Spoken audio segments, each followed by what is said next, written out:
اور ریجیکشن دیکھی ہے اپنے ہی خاندان والوں کی، کس کس قسم کے رویے برداشت کر کے آیا. تو جب آپ ہر دن ایک ایسی چیز سنتے ہیں نا تو وہ چیزیں آپ کو موٹیویٹ کرتی ہیں. آپ کو لگتا ہے کہ ایک بچے کو آپ نے اس مشکل سے نکال کے ایک آسانی دی ہے اللہ تعالیٰ کے حکم سے اور اللہ تعالیٰ کی مدد سے. تو وہ چیزیں آپ کو پھر سکون دیتی ہیں. آپ کو لگتا ہے کہ یہ بچہ جب کل آیا تھا تو یہ رو رہا تھا، آج یہ اسمائل کر رہا ہے، یہ کھانا کھا رہا ہے، یہ خوش ہے، یہ پڑھ رہا ہے، یہ گیمز کھیل رہا ہے، اس کی آنکھوں میں روشنی آ گئی ہے، اس کی آنکھوں میں وہ چمک ہے، اس میں کانفیڈنس آ گیا ہے. تو وہ چیزیں جو ہے نا وہ آپ کو پھر تھکنے نہیں دیتی. وہ چیزیں آپ کو جتنا بھی آپ کام کر لیں، جتنا بھی آپ تھک جائیں، آپ کو ایک ایسی موٹیویشن اور ایک ایسی لائٹ دیتی ہیں کہ آپ کو لگتا ہے کہ نہیں یہاں نہیں رکنا. اب اس کا جو ہے نا کہیں پہ مجھے لگتا ہے کہ کوئی چیز پھر آپ کو پیچھے نہیں ہٹاتی، کوئی بھی تھکاوٹ. کسی بچے کی کوئی ایسی کہانی جس سے آپ کی آنکھوں میں آنسو آ گئے ہیں اور آپ کو تب لگا ہو، تب فیل ہوا ہو کہ شاید یہ کام کر کے میں نے زندگی کا سب سے بہترین فیصلہ کیا؟ مجھے لگتا ہے کہ بہت سی ایسی کوئی ایک کہانی جو آپ کے دل کو لگ گئی ہے، چھو گئی. بہت شروع میں بالکل سٹارٹ میں جب ہم نے یہ شروع کیا تھا المیرا فاؤنڈیشن، اپنا گھر بنایا تھا ان بچوں کا، تو ہم لوگ سرگودا گئے ہوئے تھے میری نان کی طرف. تو انہوں نے بتایا کہ ان کی میڈ ہے جس کا انتقال ہو گیا ہے، تو اس کے بچے ہیں چھوٹے، تو ان کو آپ گود لے لیں. خیر ان کا بالکل قریبی گاؤں تھا، ہم لوگ وہاں گئے. تو جب اس بچے کو میں نے دیکھا، وہ اس وقت تقریباً 1.25 سال کا تھا وہ بچہ، اور وہ زمین پہ بیٹھا ہوا تھا، اور وہ بالکل کچے فلور پہ بیٹھا ہوا تھا، مٹی کے فلور پہ، اور وہ بیٹھ کے ایک سوکھی روٹی کا ٹکڑا اس کے ہاتھ میں تھا، وہ کھا رہا تھا، اور وہ بالکل بہت بہت کمزور تھا، بہت بیمار تھا اس وقت. تو جب میں نے جا کے اس بچے کو اٹھایا، اور وہ اتنا تپ رہا تھا بخار سے کہ وہ میرے گلے لگ گا، اور بالکل جو ہے نا جیسے ہوتا ہے نا کہ بس ساتھ اس کی گردن نیچے لٹک گئی، ایسے وہ کمزوری سے اور وہ باڈی کی وارمتھ سے اس طرح سے وہ کندھے سے لگا اور بالکل گلے لگ گیا. تو وہ مجھے لمحہ یہ لگا کہ نہیں مجھے کرنا ہے، اور ایسے بہت سے بچوں کے لیے کرنا ہے. اور بس اس کے بعد پھر کوئی واپسی کی طرف نہیں دیکھا، اور الحمدللہ اللہ تعالیٰ نے بہت اچھے لوگوں کو ساتھ ہمارے اکٹھا کیا. اور پھر ہم لوگ دیکھیں اکیلے آپ کچھ نہیں کر سکتے، اللہ تعالیٰ کی سپورٹ آپ کے ساتھ ہو، پھر ظاہر میرے ہسبینڈ کی سپورٹ ہے، اس کے بعد پھر بہت سے ایسے لوگ ہیں جو میرا فیملی کا حصہ بن چکے ہیں، جو سپورٹ کرتے ہیں. ابھی ہمیں سینٹرل پارک کے اونر نے 3.5 ایکڑ جگہ دی ہے، جہاں پہ ہم ان تمام بچوں کے لیے اپنے گھر بنا رہے ہیں. کیا بات ہے. آپ ایک اعلیٰ آفیسر کی بیوی بھی ہیں، اور بہت سارے لوگ یہ سوچتے ہیں کہ آپ کے پاس شاید اتنے وسائل ہے کہ آپ یہ سارے کام کر سکتی ہیں، آپ اس لیے کر رہی ہیں ورنہ آپ کو ضرورت نہیں ہے. تو جب کوئی آپ کے سامنے ایسی بات آتی ہے تو آپ اس کو کیسے ڈیل کرتی ہیں؟ دیکھیں ضرورت جو ہوتی ہے وہ اللہ تعالیٰ جو ہے وہ جب آپ کو ایک چیز کے لیے چن لیتا ہے نا تو وہ پھر آپ کو ذمہ لگا دیتا ہے ان چیزوں کا کہ آپ نے یہ کرنا ہے. تو مجھے لگتا ہے کہ پھر کسی کی کوئی کہی ہوئی باتیں یا کوئی ایسی چھوٹی چھوٹی چیزیں آپ کو اس سے روک نہیں سکتی. اور مجھے یہ لگتا ہے کہ دیکھیں اگر اللہ تعالیٰ نے، مجھے ہمیشہ لوگ یہ کوسچن پوچھتے ہیں، کہتے ہیں کہ آپ یہ کیوں کر رہے ہیں، آپ کو یہ کرنے کی ضرورت کیا ہے؟ اللہ نے آپ کو اولاد بھی دی ہے، بیٹیاں بھی دی ہیں، بیٹے بھی دیے ہیں، خوشگوار زندگی بھی دی ہے. اللہ نے آپ کو، آپ کے ہسبینڈ بھی ایک پولیس آفیسر ہیں، اچھے رینک پہ ہیں، پھر آپ کی فیملی بیک گراؤنڈ بھی اچھا ہے، تو آپ کو ضرورت کیا ہے؟ تو مجھے ہمیشہ یہ لگتا ہے کہ دیکھیں ضروری نہیں ہے کہ آپ کسی مشکل یا کسی تکلیف کے نتیجے میں اللہ کے قریب ہوں. بعض اوقات جب اللہ تعالیٰ آپ کو ہر چیز سے نواز دیتا ہے، آپ کی زندگی کو اللہ تعالیٰ مکمل کر دیتا ہے، تو اس پہ اللہ تعالیٰ کی شکر گزاری کرنا ضروری ہے. آپ کو اور زیادہ ہمبل ہو جانا ضروری ہے. آپ کو اللہ تعالیٰ کی بنائی ہوئی مخلوق کی اور زیادہ کیئر کرنے کی ضرورت ہے.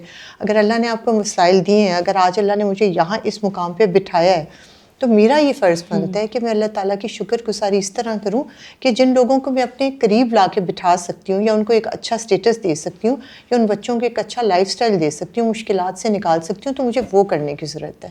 زیادہ تر فاؤنڈیشنز کو اچھا نہیں سمجھا جاتا، اور یہ سمجھا جاتا ہے یہ تو پیسے بنانے کا ذریعہ ہے. تو آپ اپنی فاؤنڈیشن کے جو فنڈز ہیں ان کے آرگنائزیشن کیسے کرتی ہیں؟ دیکھیں جب ہم نے یہ سٹارٹ کی تھی المیرا فاؤنڈیشن 3 سال پہلے، تو ڈے 1 سے لے کے آج تک ہم لوگ جتنے میڈیا چینلز پہ گئے ہیں، جتنے ٹی وی چینلز پہ گئے ہیں، جتنے ہمارے ایونٹس ہوئے ہیں، گیدرنگز ہوئی ہیں، ہمیشہ ہر جگہ پہ میرے ہسبینڈ اور میں ایک ہی بات کرتے ہیں کہ آپ ہمیں ڈونیٹ کر رہے ہیں یا آپ ہمیں ڈونیٹ نہیں کر رہے. کسی کو بھی حق حاصل ہے کہ وہ آ کے ہمارا آڈٹ دیکھ سکتا ہے، ٹھیک ہے. اور دوسری بات یہ ہے کہ جب آپ کی نیت صاف ہوتی ہے تو آپ کو لگتا ہے کہ آپ کے لیے کوئی چیز مشکل نہیں ہے، ٹھیک ہے. پھر آپ ہر چیز کی ٹرانسپیرنسی رکھتے ہیں. تو اس وجہ سے الحمدللہ ڈے ون سے ہمارے اکاؤنٹس ہر چیز ٹرانسپیرنٹ. اور سب سے امپورٹنٹ بات یہ کہ کچھ فاؤنڈیشنز بلکہ اکثر فاؤنڈیشنز میں ہوتا ہے جو چیئر پرسنز ہوتے ہیں, سی ای اوز ہوتے ہیں, انہوں نے پرکس اینڈ پریولیجز رکھے ہوتے ہیں, انہوں نے گاڑیاں رکھی ہوتی ہیں, بہت زیادہ ہائی سیلریز رکھی ہوتی ہیں, وہ اس طرح سے بھی فیسیلیٹیٹ ہو رہے ہوتے ہیں فاؤنڈیشن سے. تو ہم لوگوں نے ڈے ون پہ یہ ڈیسائیڈ کیا تھا کہ دیکھیں اللہ تعالیٰ نے ہمیں بہت نوازا ہوا ہے, اور پہلے جو تمام چیزیں ہم خود ایز فیملی کر رہے تھے, جو راشن لنگر جو 1995 سے ہمارے گھر سے ہو رہا تھا, تو وہ تمام چیزیں پھر ہم خود اپنی فاؤنڈیشن کو ڈونیٹ کرتے ہیں, اور وہ چیزیں ہم اب بھی ایز فیملی کر رہے ہیں, اور ہم خود اپنی فاؤنڈیشن کے ڈونرس ہیں. اور ہم نے یہ ڈیسائیڈ کیا تھا کہ ہم لوگ کبھی بھی اس فاؤنڈیشن سے کوئی سیلری, کوئی پرکس اینڈ پریولیجز نہیں لیں گے, کیونکہ اللہ تعالیٰ نے ہر چیز سے نوازا ہوا ہے. ٹھیک ہے جو لوگ لے رہے ہیں اگر انہیں ضرورت ہے, یہ جائز بھی ہے, یہ ٹھیک ہے, اگر آپ ایک کام کر رہے ہیں آپ لے سکتے ہیں, لیکن اللہ کا شکر ہے اللہ نے ہمیں نوازا ہوا ہے, ہمیں اس کی ضرورت نہیں ہے. اگر کل کو کوئی بھی ادارہ اٹھ کے آپ کی اس فاؤنڈیشن کے اوپر کچھ ایلیگیشنس لگاتا ہے یا بدنام کرنے کی کوشش کرتا ہے, تو آپ کا آگے سے رد عمل کیا ہوگا؟ دیکھیں عزت اور ذلت اللہ تعالیٰ کے ہاتھ میں ہے. کوئی انسان چاہ کے بھی آپ کو ذلیل نہیں کر سکتا. اللہ تعالیٰ کی جب مدد آپ کے ساتھ ہوتی ہے آپ کی نیت صاف ہوتی ہے. دوسری بات یہ ہے کہ یہ دنیا ہے نا, دنیا میں ہر طرح کے لوگ ہوتے ہیں, اچھے لوگ بھی ہوتے ہیں, برے لوگ بھی ہوتے ہیں, اور لوگ آپ کا نام خراب کرنے کی کوشش کرتے ہیں, بالکل کرتے ہیں, چھوٹی چھوٹی غلط باتیں کرتے ہیں, اسپریڈ کرتے ہیں, وہ ان کا اپنا صرف ہوتا ہے. لیکن میرا یہ ماننا ہے کہ اگر آپ کی نیت صاف ہے, آپ کام ٹھیک کر رہے ہیں, آپ اللہ تعالیٰ کے قریب ہیں, تو اللہ تعالیٰ آپ کو اس نقصان سے بچا لیتا ہے. بے شک آپ کے ساتھ بہت سارے لوگ ایسے بھی جڑتے ہوں گے جو آپ کو کہتے ہوں گے کہ ہم ڈونیٹ کریں گے اور فاؤنڈیشن میں ہم اپنا ایک کردار جو ہے وہ ادا کریں گے, لیکن بعد میں وہ پیچھے ہٹ جاتے ہوں گے اور جواب بھی نہیں دیتے ہوں گے. تو ایسے لوگوں کو آپ کیسے فیس کرتی ہوں, ایسے صورتحال میں اس سارے رویے کو آپ کیسے نپٹتی ہیں؟ دیکھیں یہ جو ڈونیٹ کرتا ہے یا جو نہیں کرتا, یہ اس کا اور اللہ تعالیٰ کا معاملہ ہوتا ہے. ٹھیک ہے, اور آپ زبردستی کسی سے نہیں کہہ سکتے کہ آپ ڈونیٹ کریں. ہم صرف یہ چیز کہتے ہیں, صرف ایک ریکویسٹ کرتے ہیں کہ آپ اگر ہماری فیملی کا حصہ بننا چاہتے ہیں, ہمیں ڈونیٹ کرنا چاہتے ہیں اس المیرا فیملی کا حصہ بن کے, تو آپ پہلے ہمارے گھروں میں آئیں, آپ ہمارے گھروں کا وزٹ کریں, ہمارے بچوں سے ملیں. اس کے بعد اگر آپ اس چیز سے سیٹسفائی ہوں, آپ کو لگے کہ ہم ٹھیک کام کریں, تو پھر آپ ڈونیٹ کریں. اور دیکھیں بہت سے لوگ ہیں جو بہت ڈفرینٹ جگہوں پہ آلریڈی ڈونیٹ کر رہے ہوتے ہیں. آپ کسی کو انسسٹ نہیں کر سکتے. جو کاز کوئی اگر لیٹس سے کسی کے پیرنٹس بیمار رہے ہیں, کسی کو کڈنی ایشوز رہے ہیں, یا کوئی خدا نہ خواستہ کسی کے پیرنٹس میں یا فیملی میں کینسر ایشوز ہیں, تو آبویسلی ان کے لیے وہ والی کاز زیادہ دل کے قریب ہوگی, تو وہ اس کو ڈونیٹ کرنا چاہیں گے. اور جس کے دل کے قریب یہ کاز ہوگی وہ اس کو کرے گا. تو یہ دیکھیں یہ ان بچوں کا جو آپ کہہ لیں نصیب ہے نا, وہ اللہ تعالیٰ نے لکھ کے بھیجا ہوا ہے, اور ڈیفینیٹلی جو ان کے نصیب کا ہے وہ ان کو مل کر ہی رہے گا. تو اس وجہ سے کوئی اس میں ناراضگی نہیں ہوتی, کوئی اس میں ایسے افسوس کی بات نہیں ہوتی. جو ڈونیٹ کرنا چاہتا ہے وہ اللہ تعالیٰ کے ساتھ اس کا معاملہ ہے, وہ کرے. اور جو ویسے ہم تو یہ کہتے ہیں کہ اگر آپ نہیں بھی فائنینشلی ڈونیٹ کر سکتے, تو ایک اچھے میسیج کو اسپریڈ کرنا, وہ بھی مجھے لگتا ہے کہ ڈونیشن ہے. آپ بچوں کی والدہ کا جو ہے وہ رول ادا کر رہی ہیں, ایک ماں بن کے ان کے ساتھ رہتی ہیں. اگر کل کو کوئی بچہ کسی غلط راستے پہ چل پڑتا ہے, تو کیا اس کا ذمہ آپ اپنے سر پہ لیں گی؟